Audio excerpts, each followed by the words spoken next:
Hello दोस्तों, the science concept 7 में आपका स्वागत है। आज से आरंभ बैच की क्लास फर्स्ट स्टार्ट हो चुकी है। आपको ये क्लास हमारे चैनल पर मिलेगी। आज हम नया चैप्टर जैव प्रक्रम के बारे में पढ़ेंगे। चलिए शुरू करते हैं। क्वेश्चन नंबर फर्स्ट, पादप में जाइलम उत्तरदायी है। पादप में जाइलम उत्तरदायी है। किस लिए उत्तरदायी है? क्योंकि ये जल का वहन करता है। क्या करता है? जल का वहन करता है। चलिए एनसीईआरटी सॉल्यूशन देखते हैं। पादपों में दो मुख्य संवहन ऊतक होते हैं। जाइलम जड़ से पौधों के ऊपरी भागों तक जल और खनिज लवणों का वहन करता है, जबकि फ्लोएम जो होता है भोजन का स्थानांतरण करता है। चलिए नेक्स्ट क्वेश्चन देखते हैं। नेक्स्ट क्वेश्चन है, स्वपोषी पोषण के लिए आवश्यक है। स्वपोषी पोषण के लिए आवश्यक है। स्वपोषी पोषण के लिए आवश्यक है कार्बन डाइऑक्साइड आवश्यक है तथा जल। क्लोरोफिल आवश्यक है। कार्बन डाइऑक्साइड तथा जल, क्लोरोफिल आवश्यक है। सूर्य का प्रकाश आवश्यक है। उपरोक्त सभी। यहाँ पर आंसर आएगा उपरोक्त सभी। ये सभी आवश्यक है। चलिए एनसीईआरटी सॉल्यूशन देखते हैं। एनसीईआरटी सॉल्यूशन है, स्वपोषी जीव जैसे हरे पौधे अपना भोजन स्वयं बनाते हैं। इस प्रकाश संश्लेषण प्रक्रिया के लिए कार्बन डाइऑक्साइड, जल, क्लोरोफिल और सूर्य का प्रकाश, ये चारों घटक अनिवार्य हैं। चलिए नेक्स्ट क्वेश्चन देखते हैं। नेक्स्ट क्वेश्चन है क्वेश्चन नंबर 3, पायरुवेट के विखंडन से यह कार्बन डाइऑक्साइड, जल तथा ऊर्जा देता है और यह क्रिया कहलाती है। यह क्रिया क्या कहलाती है? कोशिका द्रव कहलाती है। माइटोकॉन्ड्रिया में होती है या फिर हरित लवक में या फिर केंद्रक में। ये होती है माइटोकॉन्ड्रिया में। कहाँ होती है? माइटोकॉन्ड्रिया में। ऑप्शन नंबर बी आएगा इसमें, माइटोकॉन्ड्रिया में होती है। एनसीईआरटी सॉल्यूशन देखते हैं। ग्लूकोज का कोशिका द्रव में पायरुवेट में बदलना पहला चरण है। इसके बाद ऑक्सीजन की उपस्थिति में पायरुवेट का पूर्ण विखंडन माइटोकॉन्ड्रिया में होता है, जबकि अधिक मात्रा में ऊर्जा मुक्त हो जाती है एटीपी के रूप में। चलिए नेक्स्ट क्वेश्चन है। नेक्स्ट क्वेश्चन नंबर 4, मानव में वृक्क एक तंत्र का भाग है जो संबंधित है। मानव में वृक्क एक तंत्र का भाग है जो संबंधित है पोषण से, श्वसन से, उत्सर्जन से या परिवहन से। इसका आंसर बताइए। इसका आंसर हो जाएगा, इसका आंसर होगा उत्सर्जन से। ऑप्शन नंबर सी आएगा इसमें, उत्सर्जन से। चलिए इसका सॉल्यूशन देखते हैं। मानव में वृक्क, जिसे गुर्दा बोलते हैं, मुख्य उत्सर्जी अंग। यह रक्त को छानकर उसमें से नाइट्रोजन युक्त अपशिष्ट पदार्थों जैसे यूरिया और यूरिक अम्ल को मूत्र के रूप में शरीर से बाहर निकालता है। चलिए नेक्स्ट क्वेश्चन देखते हैं। नेक्स्ट क्वेश्चन है, क्लोरोफिल किस कोशिकांग में पाया जाता है? क्लोरोफिल जो होता है वह किस कोशिकांग में पाया जाता है? माइटोकॉन्ड्रिया में, क्लोरोप्लास्ट में, लाइसोसोम में या गाल्गी काय में? ये पाया जाता है, ऑप्शन नंबर बी आएगा, क्लोरोफिल, क्लोरोप्लास्ट या हरित लवक में पाया जाता है। ठीक, चलिए एनसीईआरटी सॉल्यूशन देखते हैं। क्लोरोप्लास्ट हरित लवक, जिसे पौधों की पत्तियों की कोशिकाओं में हरे रंग के बिंदु दिखाई देते हैं। ये बिंदु कोशिकांग हैं जिन्हें क्लोरोप्लास्ट या हरित लवक कहते हैं और इन्हीं के अंदर प्रकाश संश्लेषण वर्णक क्लोरोफिल पाया जाता है। चलिए नेक्स्ट क्वेश्चन देखते हैं।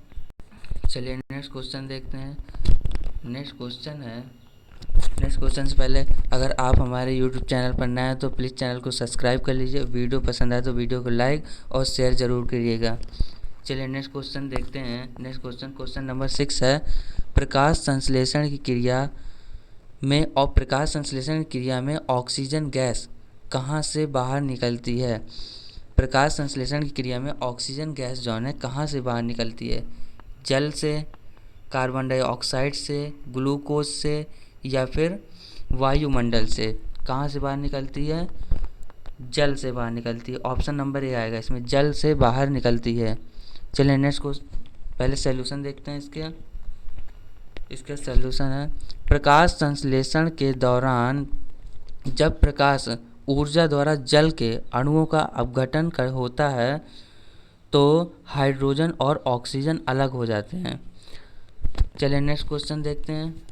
नेक्स्ट क्वेश्चन है, रुक जाइए सॉल्यूशन और है, देखिए, प्रकाश संश्लेषण के दौरान जब प्रकाश ऊर्जा और जल के अणुओं का अपघटन होता है तो हाइड्रोजन और ऑक्सीजन अलग हो जाती है। मुक्त होने वाली ऑक्सीजन गैस जल H2O के अणुओं में आती है, ना कि CO2 में आती है, मतलब कार्बन डाइऑक्साइड से आती है। चलिए नेक्स्ट क्वेश्चन है, क्वेश्चन नंबर 7, यकृत से कौन सा रस स्रावित होता है? यकृत से कौन सा रस स्रावित होता है? लाल रस, जठर रस, पित्त रस या फिर अग्नाशय रस स्रावित होता है? कौन सा रस स्रावित होता है? ऑप्शन नंबर सी आएगा, पित्त रस स्रावित होता है। यकृत से पित्त रस स्रावित होता है, बाइल जूस जिसे कहते हैं। चलिए व्याख्या देखते हैं इसकी। व्याख्या, यकृत मानव शरीर की सबसे बड़ी ग्रंथि है। इससे पित्त रस स्रावित होता है जो पित्ताशय में जमा होता है। यह वसा के इमल्सीकरण और माध्यम को क्षारीय बनाने में मदद करता है। चलिए नेक्स्ट क्वेश्चन देखते हैं। नेक्स्ट क्वेश्चन है, प्रकाश संश्लेषण का मुख्य उत्पाद क्या है? प्रकाश संश्लेषण का मुख्य उत्पाद क्या है? प्रोटीन है, ग्लूकोज है, वसा है या फिर खनिज है? प्रकाश संश्लेषण का मुख्य घटक होता है glucose. Option number B, glucose या कार्बोहाइड्रेट। व्याख्या देखते हैं इसकी। व्याख्या है, प्रकाश संश्लेषण क्रिया में मुख्य उत्पाद ग्लूकोज का सूत्र C6H12O6 होता है। प्रकाश संश्लेषण क्रिया में मुख्य उत्पाद ग्लूकोज बनता है जो पौधे में तुरंत उपयोग होने के बाद अतिरिक्त मात्रा में स्टार्च के रूप में संचित हो जाता है। चलिए नेक्स्ट क्वेश्चन देखते हैं। नेक्स्ट क्वेश्चन नंबर 9, अवायवीय श्वसन के फलस्वरूप मांसपेशियों में क्या बनता है जिससे ऐंठन होती है?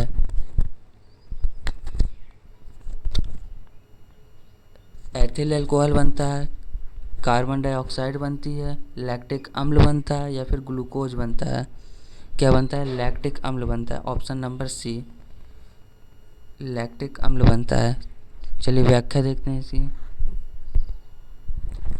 व्याख्या है, अत्यधिक शारीरिक व्यायाम या दौड़ते समय जब हमारी पेशी कोशिकाओं में ऑक्सीजन की कमी हो जाती है तो पायरुवेट 3 कार्बन वाले अणु लैक्टिक अम्ल में बदल जाता है। लैक्टिक अम्ल के संचय के कारण ही मांसपेशियों में दर्द या ऐंठन होती है। चलिए नेक्स्ट क्वेश्चन देखते हैं। क्वेश्चन नंबर 10 है। चलिए नेक्स्ट क्वेश्चन, अमाशय के जठर रस से कौन सा अम्ल पाया जाता है? अमाशय के जठर रस, गैस्ट्रिक जूस जिसे कहते हैं, उसमें कौन सा अम्ल पाया जाता है? कौन सा अम्ल पाया जाता है? हाइड्रोक्लोरिक अम्ल पाया जाता है, सल्फ्यूरिक अम्ल पाया जाता है, एसिटिक अम्ल पाया जाता है या साइट्रिक अम्ल पाया जाता है? चलिए बताइए आंसर क्या होगा। इसमें कौन सा अम्ल पाया जाता है? हाइड्रोक्लोरिक अम्ल पाया जाता है। ऑप्शन ए करेक्ट है, हाइड्रोक्लोरिक अम्ल, इसे HCl कह देते हैं। चलिए नेक्स्ट क्वेश्चन, चलिए NCERT सॉल्यूशन देखिए इसका।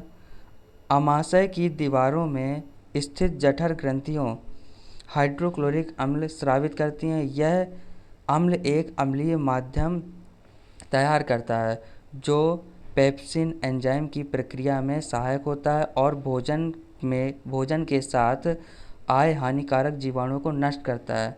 चलिए नेक्स्ट क्वेश्चन देखते हैं। नेक्स्ट क्वेश्चन है, लार में कौन सा एंजाइम मौजूद होता है? लार सैलिवा में कौन सा एंजाइम मौजूद होता है? पेप्सिन होता है, ट्रिप्सिन होता है, एमाइलीज या टाइलिन होता है या लाइपेज होता है? कौन सा एंजाइम मौजूद होता है बताइए। इसमें कौन सा एंजाइम मौजूद होता है? ऑप्शन नंबर सी, एमाइलेज मौजूद होता है। एमाइलेज या टाइलिन मौजूद होता है। चलिए व्याख्या देखते हैं। लार ग्रंथियों से निकलने वाली लार में लार एमाइलेज एंजाइम होता है। यह भोजन के जटिल कार्बोहाइड्रेट, स्टार्च या मंड को सरल शर्करा माल्टोज में खंडित करने का कार्य शुरू करता है। चलिए नेक्स्ट क्वेश्चन देखते हैं। पौधों में भोजन का स्थानांतरण किस ऊतक द्वारा होता है? पौधों में भोजन का स्थानांतरण किस ऊतक द्वारा होता है? जाइलम द्वारा, फ्लोएम द्वारा, पैरेन्काइमा द्वारा या फिर स्क्लेरेन्काइमा द्वारा? किसके द्वारा होता है? फ्लोएम द्वारा होता है। फ्लोएम, इसका करेक्ट आंसर हो जाएगा बी, ऑप्शन नंबर बी। चलिए व्याख्या देखते हैं। पत्तियों में बने प्रकाश संश्लेषण के उत्पादों, भोजन या सुक्रोज को पौधे के अन्य भागों, जड़, फल, बीज तक पहुंचाने का कार्य फ्लोएम ऊतक द्वारा होता है। इस प्रक्रिया को स्थानांतरण, ट्रांसलेशन कहा जाता है। चलिए नेक्स्ट क्वेश्चन है क्वेश्चन नंबर 13। अवायवीय श्वसन में ईस्ट पायरुवेट को किसमें परिवर्तित करता है? अवायवीय श्वसन में ईस्ट पायरुवेट को किसमें परिवर्तित करता है? चलिए बताइए इसमें कौन सा ऑप्शन करेक्ट होगा। अगर आपने हमारे YouTube चैनल को सब्सक्राइब नहीं किया तो प्लीज़ चैनल को जाके सब्सक्राइब कर लीजिए और वीडियो को लाइक कर दीजिएगा। Option number A, ethyl alcohol और CO2। ऑप्शन बी, लैक्टिक अम्ल। ऑप्शन नंबर सी, केवल पानी या ग्लूकोज। इसमें आंसर कौन सा हो जाएगा? Option number A, ethyl alcohol और CO2। क्वेश्चन था अवायवीय श्वसन में ईस्ट पायरुवेट को किसमें परिवर्तित करता है? एथिल अल्कोहल और CO2 में परिवर्तित करता है। चलिए NCERT सॉल्यूशन देखते हैं। ईस्ट में श्वसन ऑक्सीजन की अनुपस्थिति में होता है, जिसे कंपन, फर्मेंटेशन कहते हैं। इस प्रक्रिया में पायरुवेट एथेनॉल, एथिल अल्कोहल और कार्बन डाइऑक्साइड में बदल जाता है और बहुत कम ऊर्जा मुक्त होती है। चलिए नेक्स्ट क्वेश्चन देखते हैं। नेक्स्ट क्वेश्चन है कोशिकीय प्रक्रमों में ऊर्जा मुद्रा किसे कहते हैं? मतलब एनर्जी करेंसी किसे कहते हैं? कोशिकीय प्रक्रमों में ऊर्जा मुद्रा किसे कहते हैं?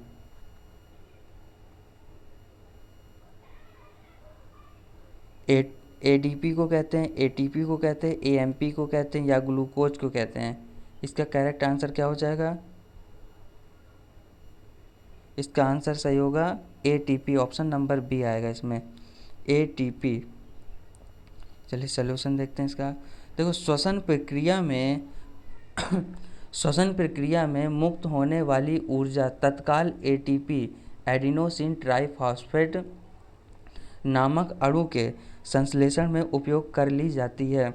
कोशिका की समस्त जैविक क्रियाओं के लिए ATP ऊर्जा मुद्रा की तरह काम करता है। चलिए नेक्स्ट क्वेश्चन देखते हैं।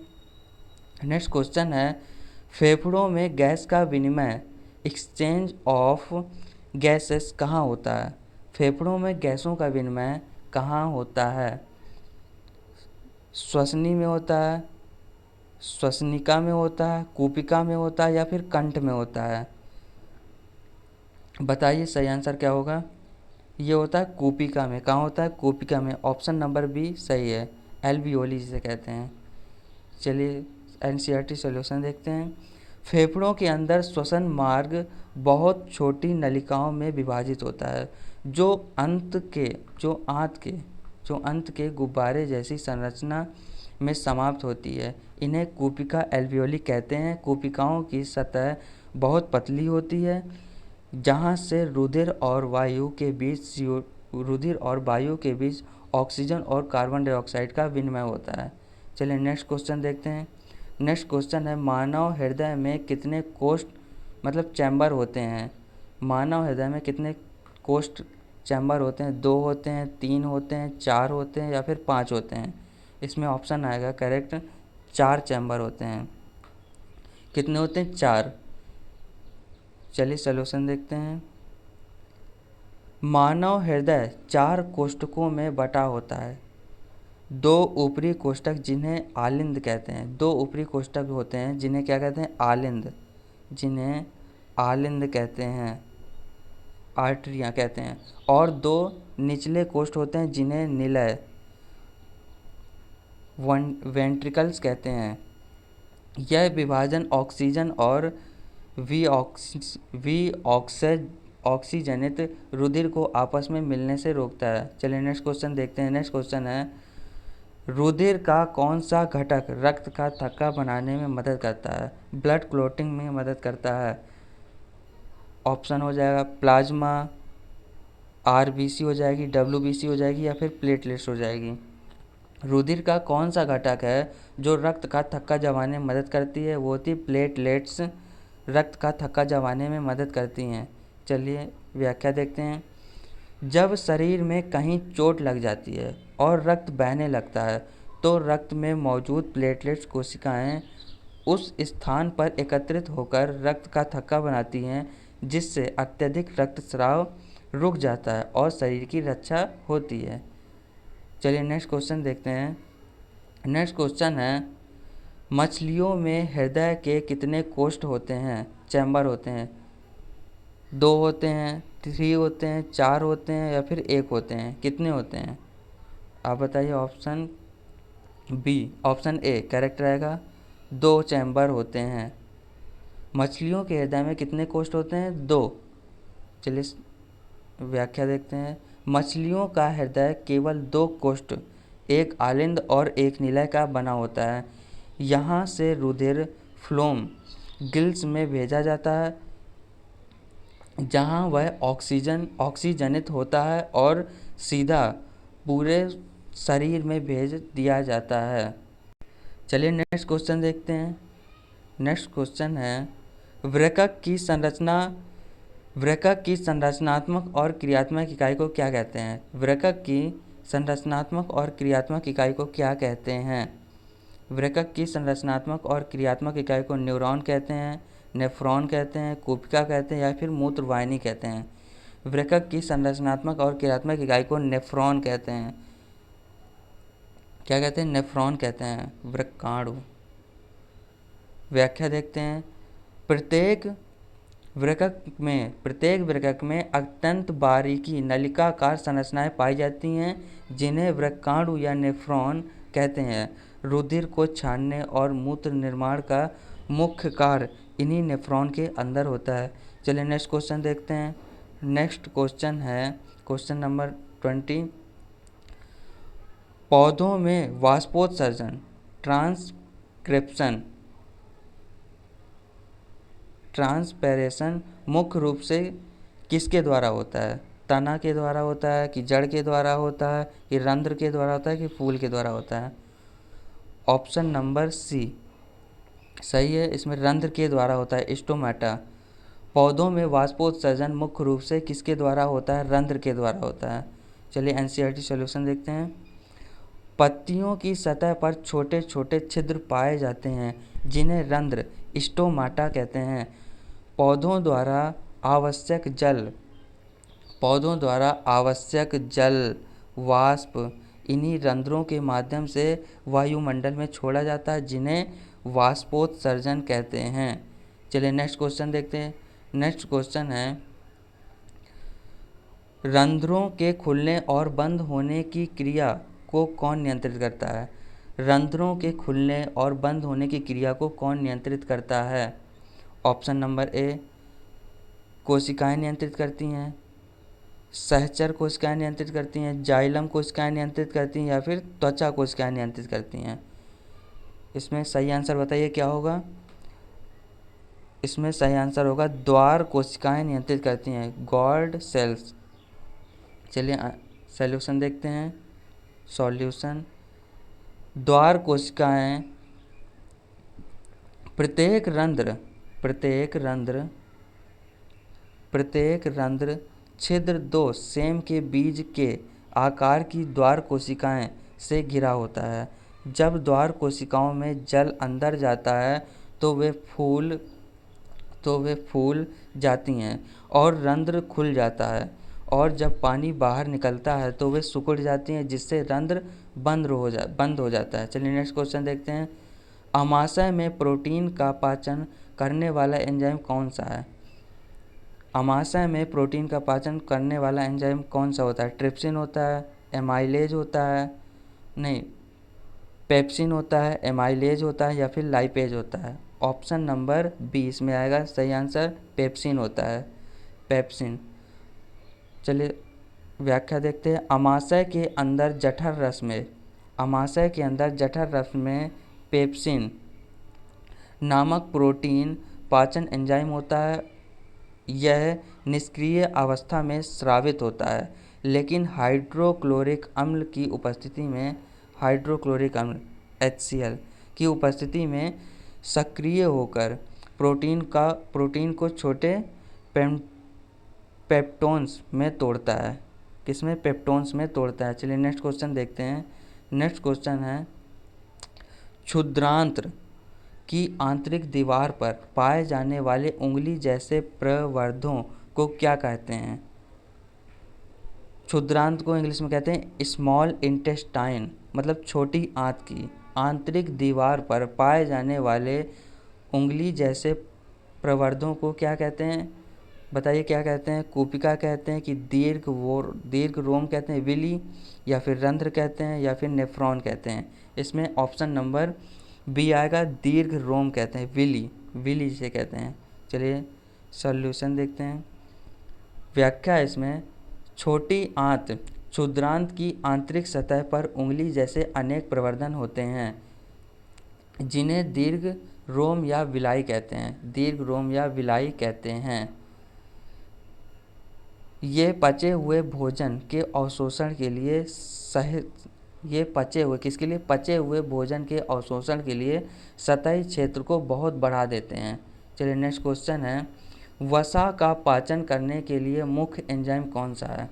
वसा फैट का पाचन करने के लिए मुख्य एंजाइम कौन सा है?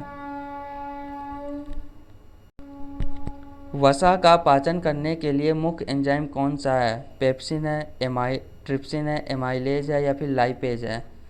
वसा का पाचन करने के लिए मुख्य एंजाइम है लाइपेज। कौन सा हो जाएगा? लाइपेज। ऑप्शन नंबर डी सही है। चलिए नेक्स्ट क्वेश्चन देखते हैं। व्याख्या क्या है इसकी? देखो, अग्नाशय रस और आंत रस में लाइपेज एंजाइम पाया जाता है। यह पित्त रस द्वारा इमल्सीकृत छोटी कोशिकाओं में तोड़े गए वसा को वसा अम्ल और ग्लिसरॉल में बदल देता है। चलिए नेक्स्ट क्वेश्चन है, प्रकाश संश्लेषण में सौर ऊर्जा किस ऊर्जा में रूपांतरित होती है? प्रकाश संश्लेषण में जो सौर ऊर्जा किस ऊर्जा में रूपांतरित होती है? इसमें भौतिक ऊर्जा में, रासायनिक ऊर्जा में, गतिज ऊर्जा में, या फिर विद्युत ऊर्जा में? इसमें करेक्ट आंसर होगा रासायनिक ऊर्जा में रूपांतरित होती है। प्रकाश संश्लेषण में सौर ऊर्जा किस ऊर्जा में रूपांतरित होती है? रासायनिक ऊर्जा में रूपांतरित होती है।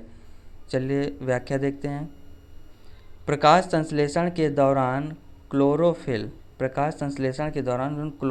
होता है, क्लोरोफिल द्वारा प्रकाश ऊर्जा को अवशोषित किया जाता है और इसे कार्बोहाइड्रेट ग्लूकोज के बंधों में रासायनिक ऊर्जा के रूप में संचित किया जाता है। चलिए नेक्स्ट क्वेश्चन देखते हैं। अगर आप हमारे YouTube चैनल पर नए हैं तो प्लीज़ चैनल को सब्सक्राइब कर लीजिए और वीडियो को लाइक भी करिएगा। खुला परिसंचरण तंत्र किसमें पाया जाता है? ओपन सर्कुलेटरी सिस्टम किसमें पाया जाता है? केचुआ में, कॉकरोच में, कॉकरोच को तिलचट्टा भी कहते हैं, मनुष्य में, या फिर मछली में पाया जाता है? चलिए बताइए सही आंसर क्या होगा? आंसर नंबर बी, कॉकरोच तिलचट्टा में पाया जाता है। चलिए व्याख्या देखते हैं। कॉकरोच और अन्य आर्थ्रोपोडा संघ के जीवों में बंद रक्त परिकोषवाहिकाएं नहीं होती हैं। रक्त सीधे अंगों से, रक्त जौन होता है सीधे अंगों के संपर्क में बड़ी गुहा हेमोकोइल में बहता है, जिसे खुला परिसंचरण तंत्र कहते हैं। नेक्स्ट क्वेश्चन है, मानव शरीर में ऑक्सीजन का वहन करने वाला श्वसन वर्णक कौन सा है? मानव शरीर में ऑक्सीजन का वहन करने वाला श्वसन वर्णक कौन सा है? रेस्पिरेटरी पिगमेंट करने वाला श्वसन वर्णक कौन सा होता है? क्लोरोफिल होता है, हीमोग्लोबिन होता है, मेलानिन होता है या फिर प्लाज्मा होता है? तो आंसर हो जाएगा इसमें हीमोग्लोबिन होता है। कौन सा होता है? हीमोग्लोबिन। चलिए व्याख्या देखते हैं। मानव फेफड़ों में ऑक्सीजन को शरीर की प्रत्येक कोशिका तक पहुंचाने का कार्य लाल रक्त कोशिकाओं, लाल रक्त कणिकाओं में मौजूद लाल रंग का आयन युक्त वर्णक हीमोग्लोबिन करता है। चलिए नेक्स्ट क्वेश्चन है, धमनियों जिसे आर्टरीज कहते हैं का मुख्य कार्य क्या है? धमनियों का मुख्य कार्य क्या होता है? अंगों से अशुद्ध रुधिर को हृदय तक लाना, मूत्र को छानना, पित्त रस बनाना। बताइए सही आंसर क्या हो जाएगा? एक और ऑप्शन है इधर, हृदय से शुद्ध रुधिर को शरीर के अंगों तक ले जाना। चलिए बताइए इसमें सही आंसर होगा हृदय से शुद्ध रुधिर को और शरीर के अंगों तक ले जाना। धमनियों का कार्य क्या होता है? ये क्या करती हैं? हृदय से शुद्ध रुधिर को शरीर के अंगों तक ले जाना इनका कार्य होता है। चलिए व्याख्या देखते हैं। एनसीईआरटी सॉल्यूशन है, धमनियों में वे रुधिर वाहिकाएं हैं जो ऑक्सीजन युक्त शुद्ध रक्त को हृदय से क्या करती हैं? शुद्ध रक्त को हृदय से दूर शरीर के विभिन्न अंगों तक ले जाती हैं। अपवाद क्या है? फुफ्फुस धमनी, इनकी दीवारें मोटी और मांसपेशी होती हैं। जो अपवाद है इसमें एक, फुफ्फुस धमनी जो होती है इनकी दीवारें मोटी और मांसपेशी होती है, चलिए नेक्स्ट क्वेश्चन है, सिराओं में रक्त को एक ही दिशा में बहाने के लिए क्या किया जाता है? देखो सुन, वेन्स में रक्त को एक ही दिशा में बहाने के लिए क्या किया जाता है? छिद्र, वॉल्व, मोटी दीवारें या फिर प्लाज्मा? क्या किया जाता है इसमें? वॉल्व, कपाट। आंसर हो जाएगा ऑप्शन नंबर बी, कपाट, वॉल्व किया जाता है। चलिए एनसीईआरटी व्याख्या देखते हैं। सिराओं में रक्त का दबाव धमनियों की तुलना में काफ़ी कम होता है। सिराओं में रक्त का दबाव धमनियों की तुलना में काफ़ी कम होता है। रक्त को वापस उल्टी दिशा में बहने से रोकने के लिए सिराओं के अंदर वॉल्व पाए जाते हैं, जो यह सुनिश्चित करते हैं कि रक्त केवल हृदय की ओर ही बहे। चलिए नेक्स्ट क्वेश्चन है, भोजन का पूर्ण पाचन, कंप्लीट डाइजेशन आहार नाल के किस भाग में होता है? पूर्ण पाचन कहाँ होता है? भोजन का पूर्ण पाचन कहाँ होता है? मुख गुहा में होता है, अमाशय में होता है, छोटी आंत में होता है या फिर बड़ी आंत में होता है? कहाँ होता है? छोटी आंत में होता है। छोटी आंत को क्षुद्रांत भी कहते हैं। छोटी आंत, ऑप्शन नंबर सी करेक्ट है। चलिए व्याख्या देखते हैं। एनसीईआरटी व्याख्या, क्षुद्रांत्र स्मॉल इंटेस्टाइन आहार नाल का सबसे बड़ा और कुंडलित भाग है। यहाँ यकृत से आने वाले पित्त रस, अग्नाशय से आने वाले अग्नाशयी रस और आंत रस की मदद से कार्बोहाइड्रेट, प्रोटीन, वसा का पूर्ण पाचन संपन्न होता है। चलिए नेक्स्ट क्वेश्चन देखते हैं। नेक्स्ट क्वेश्चन है, प्लीज़ चैनल को पहले सब्सक्राइब कर लीजिए अगर आप हमारे चैनल पर नए हैं तो। चलिए क्वेश्चन है, प्रकाश संश्लेषण के दौरान बनने वाली ग्लूकोज का सूत्र क्या है? प्रकाश संश्लेषण के दौरान बनने वाली ग्लूकोज का सूत्र क्या है? C6H12O6 होगा या फिर C6H12O6 होगा या C12H22 या फिर O11 या फिर CHO होगा। इसमें आंसर होगा C6H12O6। ये ग्लूकोज का सूत्र है। व्याख्या क्या है, एनसीईआरटी व्याख्या देखते हैं। ग्लूकोज एक सरल मोनोसैकेराइड कार्बोहाइड्रेट है जिसका रासायनिक सूत्र C6H12O6 होता है। यह प्रकाश संश्लेषण का मुख्य उत्पाद है जो जीवों को जैविक प्रक्रियाओं के लिए तात्कालिक ऊर्जा देता है। चलिए नेक्स्ट क्वेश्चन देखते हैं। नेक्स्ट क्वेश्चन है, अमीबा में भोजन का अंतर्ग्रहण किसके माध्यम से होता है? अमीबा में भोजन का अंतर्ग्रहण किसके माध्यम से होता है?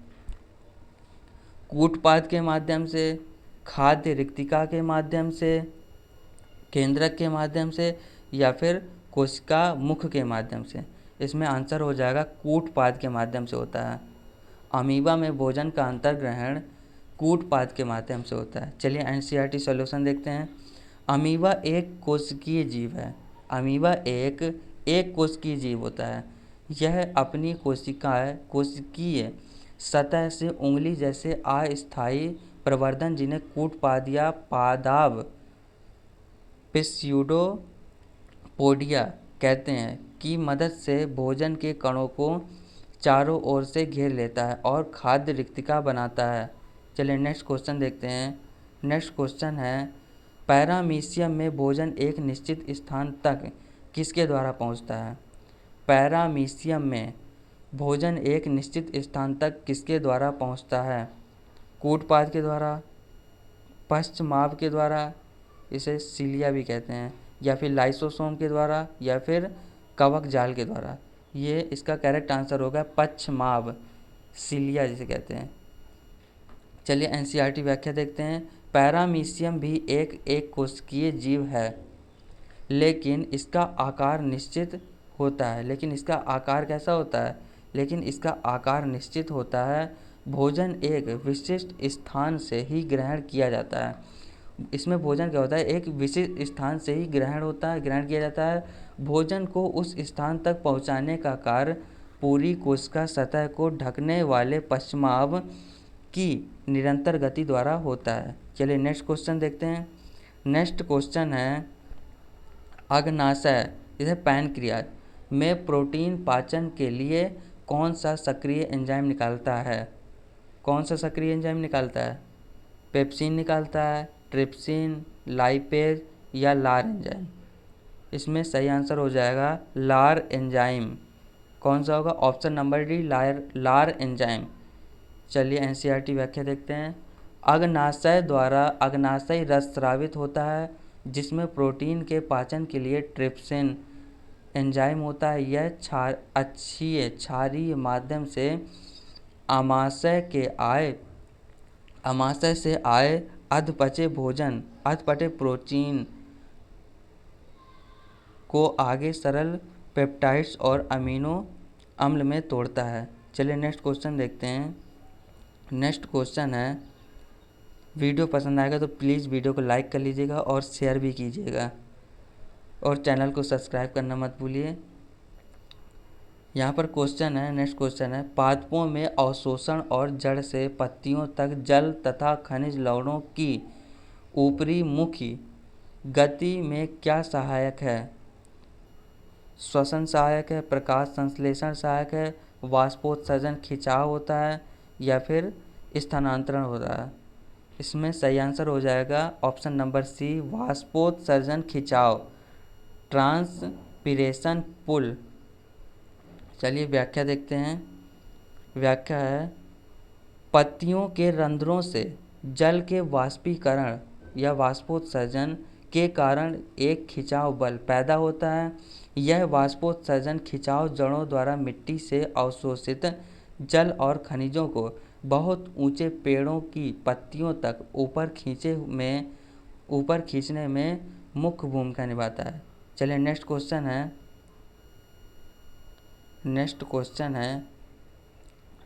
क्या है? रुधिर दाब जिसे ब्लड प्रेशर मापने के लिए किस यंत्र का उपयोग किया जाता है?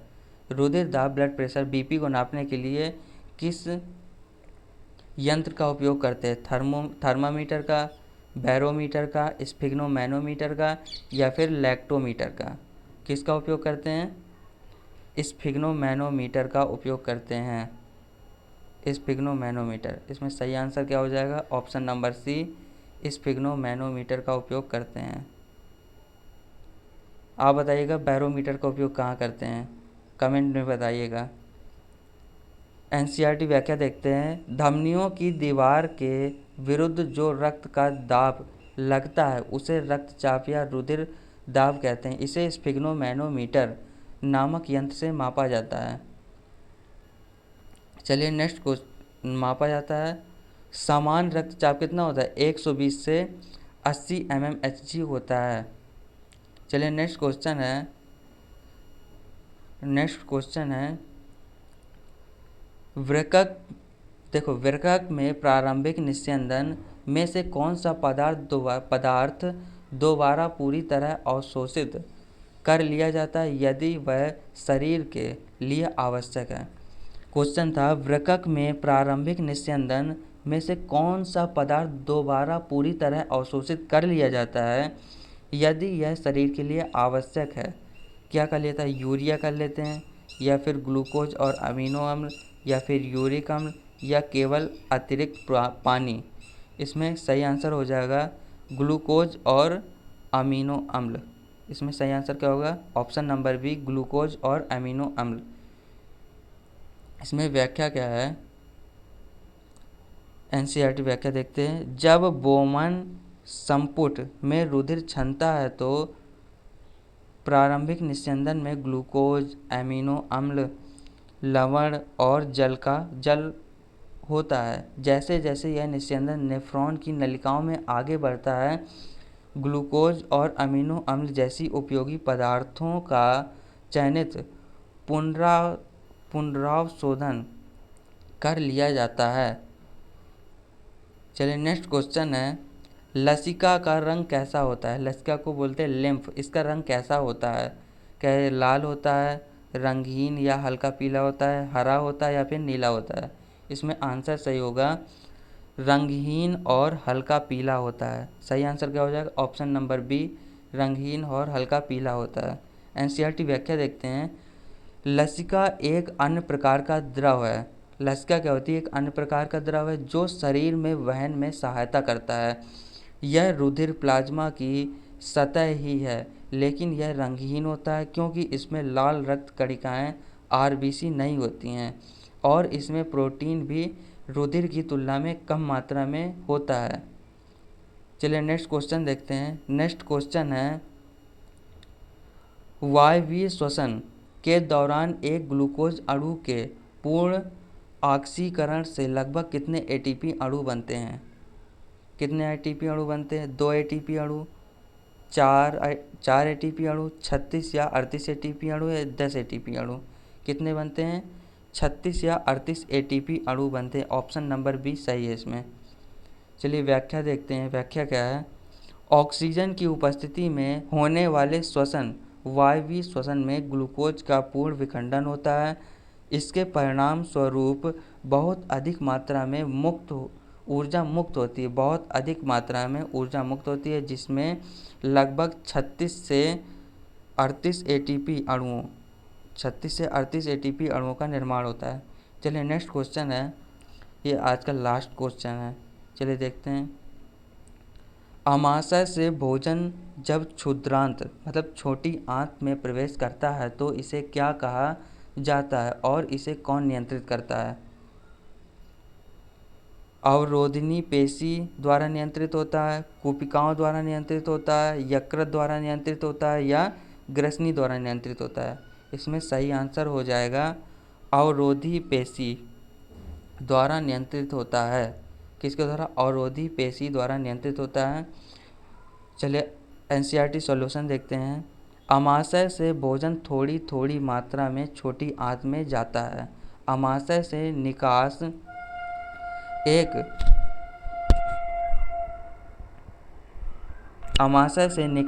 एक गोलाकार पेशी होती जिसे अवरोधनी पेशी या पाइलोरिक स्फेक्ट्रल कहते हैं, जो भोजन के इस निकास को नियंत्रित करती है।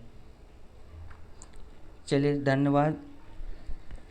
प्लीज़ वीडियो को लाइक कर दीजिएगा और चैनल को सब्सक्राइब कर लीजिएगा। चलिए मिलते हैं अगले वीडियो नेक्स्ट वीडियो में। ये डे 1 था। चलिए कल मिलते हैं अब नेक्स्ट क्लास में।